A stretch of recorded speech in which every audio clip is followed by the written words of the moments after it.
Good morning, good afternoon, and good evening, and welcome to this exciting webinar. My name is Adam Price. I'm the Director of Product and Solution Marketing at Ping Identity, and I'm joined by one of my friends and close partners from Simeio, Angel. So perhaps, Angel, you'd like to introduce yourself.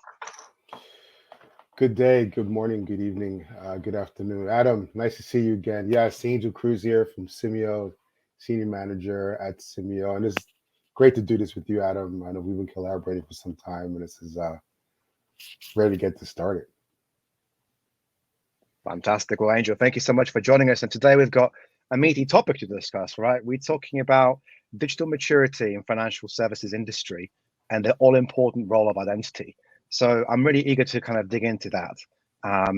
So let's go. So, but before we do that, let's just for the purpose of our audience introduce who Ping and Simeio are. So Ping Identity has been around for over 20 years. We're one of the preeminent identity and access management vendors in the industry. We manage over 8 billion identities globally across all the geos and also serve 59% of the Fortune 100. And for us, we have a very compelling Ping Identity vision, which is all geared towards a converged identity and access management platform for all identity use cases and needs, irrespective of deployment settings. So for us, this is really our driving mantra. So, Angel, perhaps you'd like to say something about Simeio, if you don't mind, sir. Yeah, sure. So Simeio, so we're one of our great partners, partnering here with Ping. So we've been in the business here over 10, close to 15 years now. We're a little different as opposed to other folks. We're partners and we handle all domains. One of our greatest partners is Ping for access management, but we also do IGA, we do PAM, and we also do SIAM. Along with that, we're partnered with all the major platforms within those pillars for your entire IAM journey. We do a lot of identities, close to 100 million identities, over a ton of applications for each company. We have clients that range from different markets. We'll be focusing today on financial services, which we have a lot of clients there, and what the struggles are. So happy to be on board here. Wonderful. Well, thank you very much. So, Angel, let's kind of dive into this. I'm a strong believer in doing context setting first of all, right? And we frequently in identity industry as a whole look at identity from a lens of security, and this is particularly relevant in the financial services industry. We see very much that identity is both the first line of attack, but also the first line of defense. So the first line of attack, because malicious parties tend to exploit weak credentials wherever they can, whether that's across consumer, workforce, or partner access journeys. And the first line of defense, because identity can also help to recognize and mitigate, detect and mitigate those particular known attack vectors. So we kind of see identity, the identity control plane, as being really critical to driving that security agenda across the entire financial services industry. So I just wanted to kind of get your view on that. Yeah, no, I wholeheartedly agree with you. I think as everyone can see in the news, there are a lot more cyber attacks, almost weekly now, right? Exploiting some sort of vulnerability within identity, specifically, a lot of them in investment firms and financial firms. And I think it comes along with, the advent of technology that's coming up.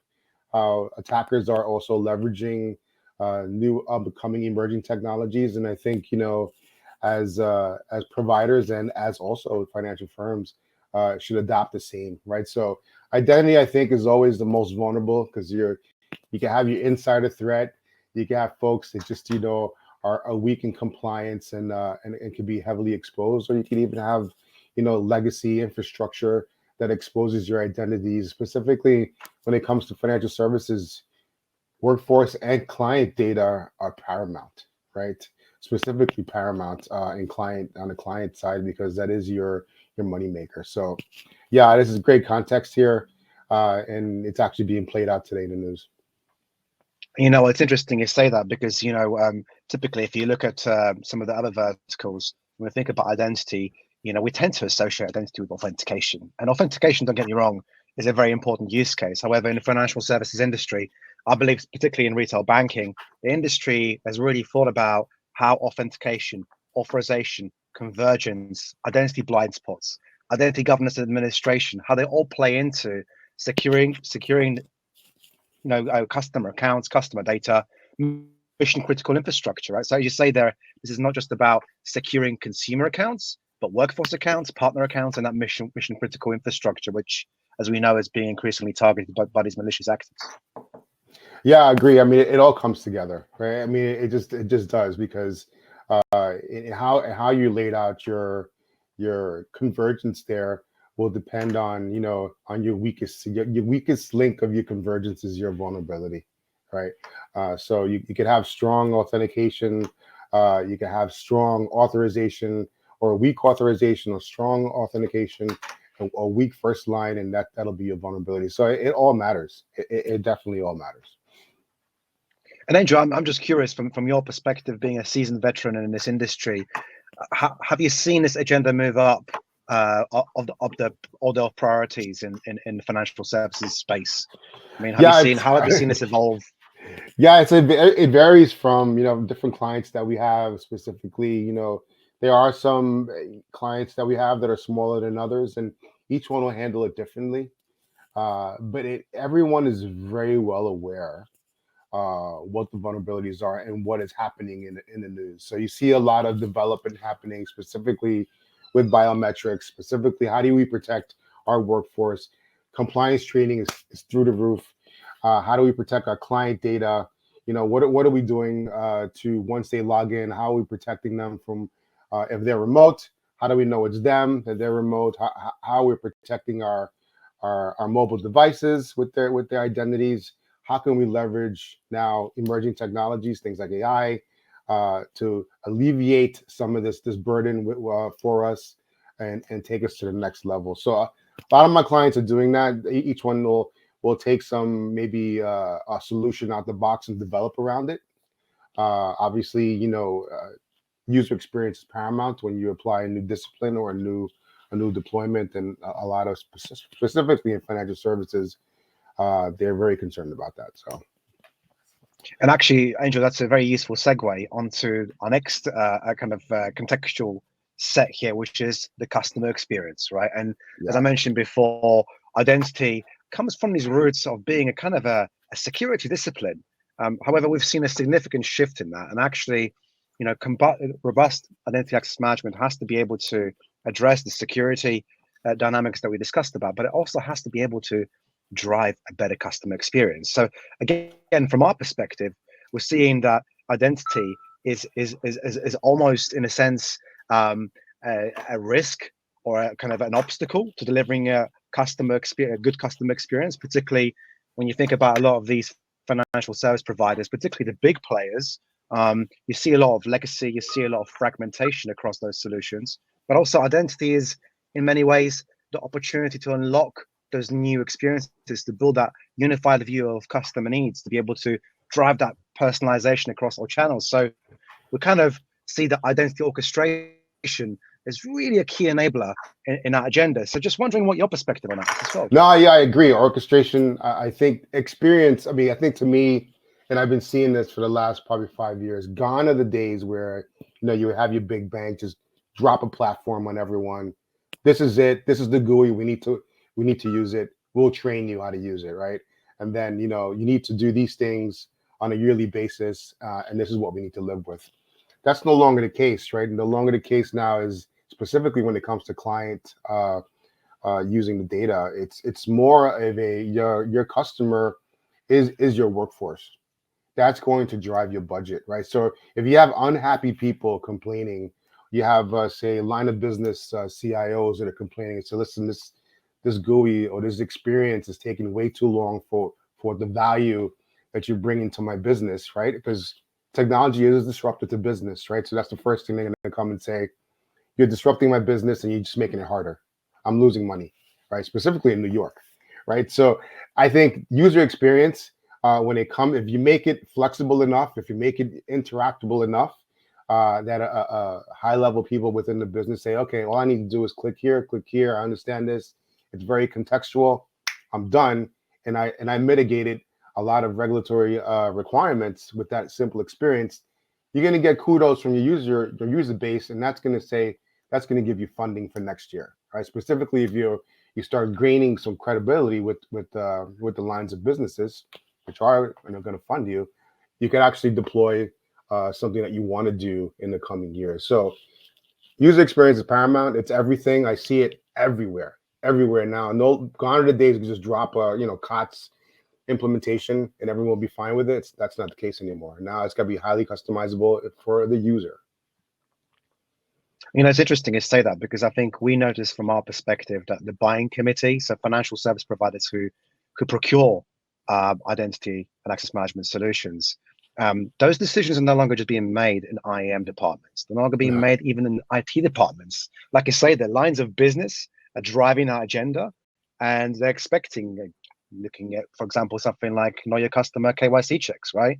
There is a direct correlation between customer stickiness, loyalty, and upsell, and the KYC experience they have, or the experience they have when interacting with the call center agent, or consistency in their experience when they're using a web portal versus using a mobile application, right? So customer experience is becoming much more important, and the buying committee and the stakes are improving. And I think that's really, really pertinent, especially at a time when there are so many digital disruptors in the market, right? And they're coming in and they're developing end-to-end experiences that kind of blow the incumbents away. So it kind of forces incumbents to completely kind of reimagine their game and think about, how can we get more out of IAM investments, right? So I'm wondering, that's a great point. No, that's a great point. Great point, because you are right. There is new technology. There are new companies that are very well aware of this, capitalizing on the user experience and making the incumbent say, okay, I just can't, continue to run on my laurels here. I need to adopt, right?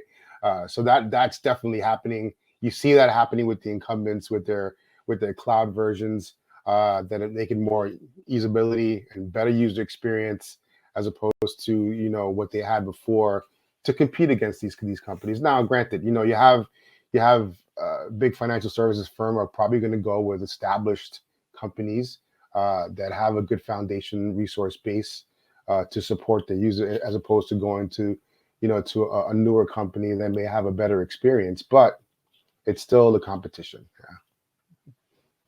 Definitely. And there's always a kind of ROI, dollar, sterling, whichever currency of the world you might be using, that applies. I mean, I remember when I was before I jumped in identity, I was working for a biometrics provider, and we were in conversations just when COVID broke out around how some of the biometrics technologies could be rolled out to help streamline customer call center interactions, because obviously most of the branches were closed down during the lockdowns, and customers were forced to use digital and use customer call centers. And there's the key driver here was not necessarily, well, we want to deliver better customer experience, but we have to drive a better ROI, because it's so expensive to deliver an increasing volume of traffic into our call centers, right? So the kind of dollar amount that comes out of this is also equally as important.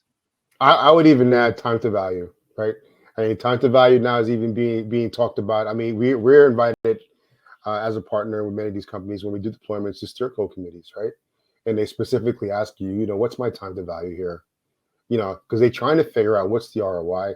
They're trying to figure out what is the overall user experience package at all. Are they getting their actual value for what they spent? So valid point, Adam.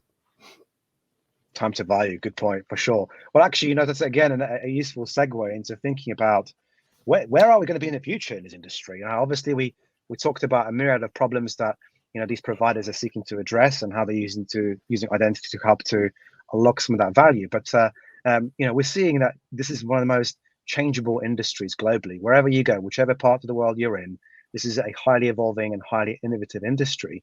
And a lot of our customers that we're engaging with, particularly the big enterprise financial service providers, they're not just looking to solve their problems today, but they're also looking to future-proof their investments. And they're looking 10, 15 years out, right? And they're looking to ensure that identities will be flexible enough to meet those challenges. So I'm just wondering if you're seeing any of that at your end as well. Yeah, I am. I mean, I think always in the financial services firms are always ahead of the game on this. I find them to be the most forward-looking, probably because they have budget to do that.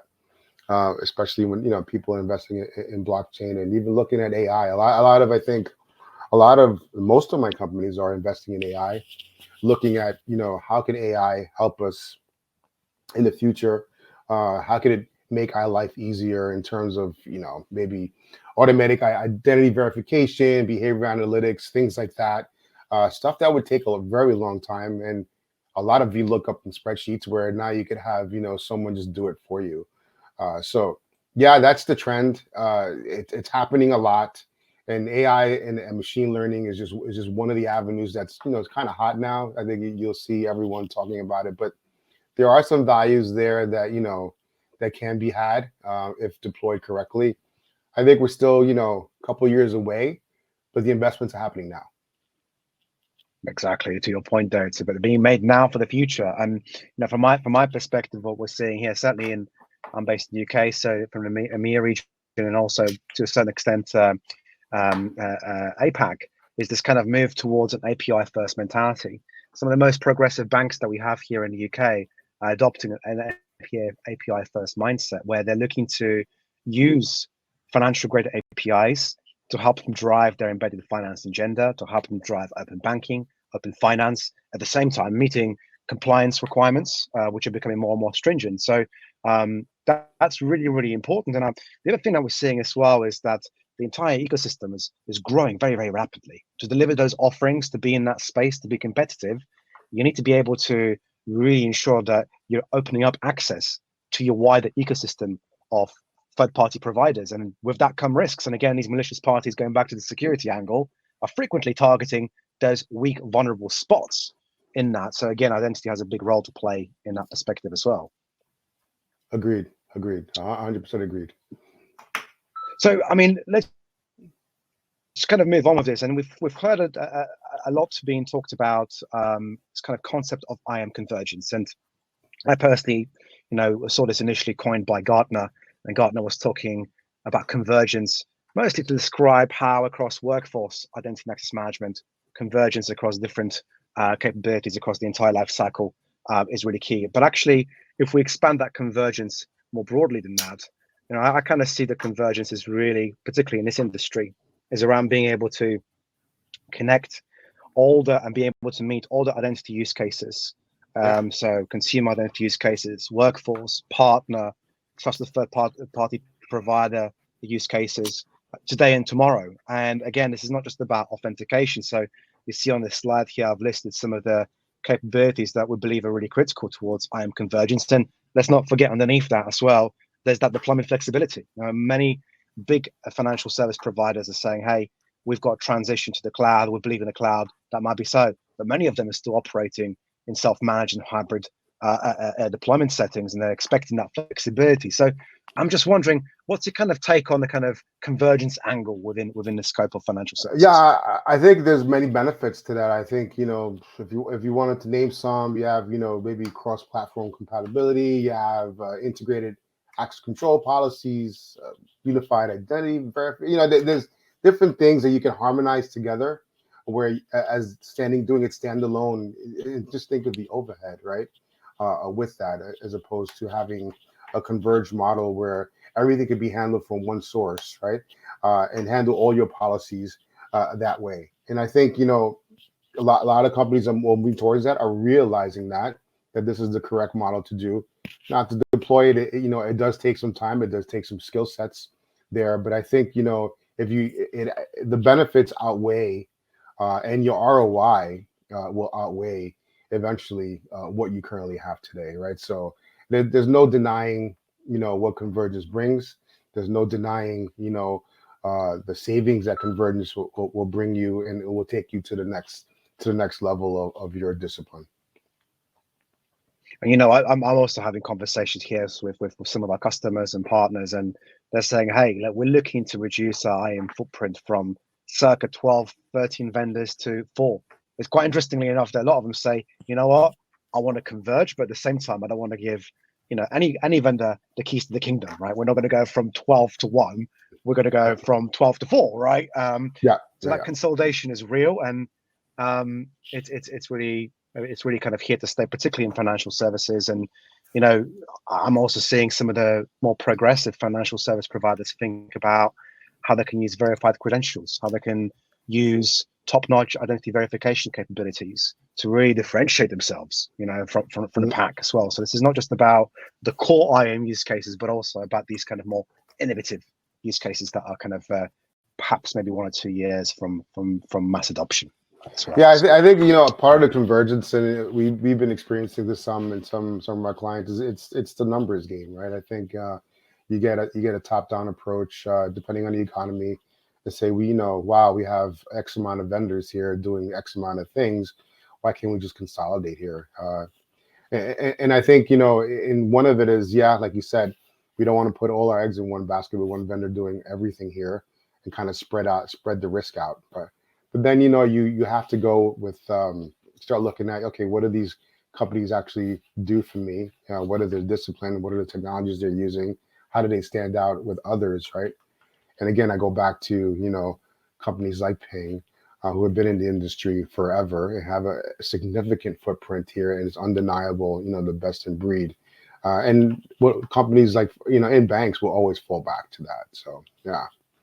It's happening for sure. It's about trust. It's about trust, isn't it? At the end of the day, it's all about trust. that reliability and scale, and it's also about being able to, again, some of our customers deliver, to millions, hundreds of millions of identities, and it's like they're entrusting us with the core business. So, but actually, from your perspectives, obviously, Ping has been working with Simeio for a very long time with trusted and established partners, and how is this looking from a kind of implementation perspective, right? Because you talk about time to value, and that implementation piece, is also important. So how are you seeing that kind of converged IAM tool set capability play out and help to kind of facilitate that kind of deployment? Yeah, I think it's a great question, because I think us being partners for so long and have been through many deployments and large scale deployments with large Fortune 500 companies, Fortune 100 companies, to say the least. And having us both as partners in the time to value that we bring and the ROI that we bring not only Ping's award-winning platform. We also have Simeio's brand of SMEs that we bring to the table that are fully trained and certified on each platform, and have done this with Ping with many deployments with different companies in different markets, right? So we're able to leverage our experience and come to the client and say, this is where you are in terms of your maturity. This is where you are in terms of where you want to be. And this is how we can bring you to where you want to be in your journey, right? And along using all that Ping offers with all the technologies that they have. And that is what a partner does, right? And that's brought value to us as a partner, to many clients, as we solutioned many deals in the past. Fascinating. And I think there's also another thing that we should talk about here as well. We kind of touched on it briefly earlier on, talking about the orchestration control plane. And again, we're seeing that orchestration is really important. And many people, when I on a speaker circuit, ask them, what's orchestration? And ultimately, the orchestration is about the process of building, testing, deploying, and iterating those access journeys across any identity type. And we're seeing that historically, particularly with legacy IAM, these have been kind of hard coded, right? So in order for you to build a new journey, you've got to have the sufficient resource to be able to build them, and that's not really agile. And so we're seeing, particularly in financial services, where there's a kind of a demand for continuous and agile improvement around how these journeys work across these access journeys. That orchestration and being able to use these kind of low code access tools to be able to accelerate that is really, really important. So I'm just wondering if you're seeing that to your end as well. Yeah, I mean, orchestration is king, like you have it here on the slide, and it goes hand in hand with the user experience, right? I can't tell you so many times, I've had a client who tell me, how do you, I need a better journey, right? I need a better journey for my folks. Are they, the current orchestration is not working. How do we make this better? Proper orchestration will give you scalability, will bring you compliance. It'll improve a lot of efficiencies for you. And the best bonus about that, it'll improve the user experience, right? So when you give the user a good journey through that whole workflow and layer, accomplishing a number of things at an ease of use. It's a win-win. It's a win-win for your team, who's actually doing the work, tying all the building blocks together. You have it here in the slide, efficiently and mitigating the risks, and you get a win-win when the user complies accordingly, uh, doing all the services that it needs to do at a high level rate, right? So, orchestration is king, and I would say that it equals to user experience as well. Yeah. Exactly, and I think certainly when engaging with development teams and engineering teams, there's this kind of notion of DevX, right? Developer experience as well, and I see that might not be the primary purchasing decision, but it certainly features up there, and it's getting more and more prominent. Certainly in the UK, I noticed that everybody's talking about the rapid rise of open banking adoption, but actually, if you look at surveys on the kind of developer ratings on open APIs, they're really low, and developers are saying, well, maybe Mm, consumers are taking up open banking services, but by the same token, these APIs are not developer friendly, and so we cannot do as much as we would like to do. So that's equally as important, isn't it? That kind of DevX component as well. So I agree. I um, agree. and tying it back as well, we talk about frequently, when you and I engaging with stakeholders in our worlds, we talk about this at the kind of a product technology capability level, but I think it's really important, as we discussed before, to bring it back to value. And we're seeing that some of our customers have been able to secure significant increase in the ROI particularly on the customer identity and access management investments, and we're seeing a significant rapid payback on these benefits. So that value driver is becoming much more of an important consideration. So I'm just wondering, when you're engaging with the customers and you helping them deploy, how are you helping them to derive value from their investment? Yeah, so that's a great question. Like I mentioned before, I mean that's a question that's being asked in steer committees today, right? Only because people are more conscious of what they're paying, people are more conscious of what the deliverables are, and what we promise, right? So what we bring to the table is that we have done this before X amount of times. We will assign you an SME and an architect and a partner that'll help you drive through this. Now, granted, yeah, there's sometimes, as we know, you get many clients that'll come with a very aggressive schedules, and then we have to apply our expertise there, and then deliver on that time to value. But a lot of that is, in fairness, I think people ask for a lot of things and see what you can deliver, and it's part of our function and my job to just liaise back to you and give you the full understanding of this is what we're capable of doing at this time, and give you your greatest value, right, to push forward. So yeah, I mean, this is something that's present in all my meetings, specifically when it comes around, the time where we're getting close to our deliverables to be completed, and they start measuring, okay, this is how much we delivered in this amount of time, this is the value that you've given me. And a lot of times, of course, answering a question like this successfully will generate more business. Definitely.